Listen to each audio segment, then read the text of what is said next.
જ્યાં કર્મ હોય ત્યાં કૃષ્ણ હોય જ. જો સારા કર્મ કરો ને સાહેબ તો સાથે અને ખરાબ કરો તો સામે.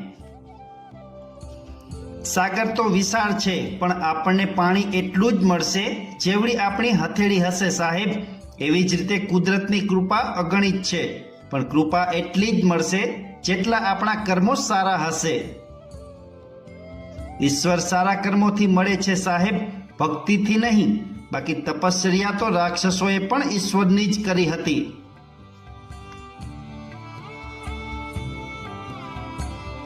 કોઈ પણ દુઃખ હંમેશા માટે નથી. સમય બદલાય છે, પરિસ્થિતિ બદલાય છે.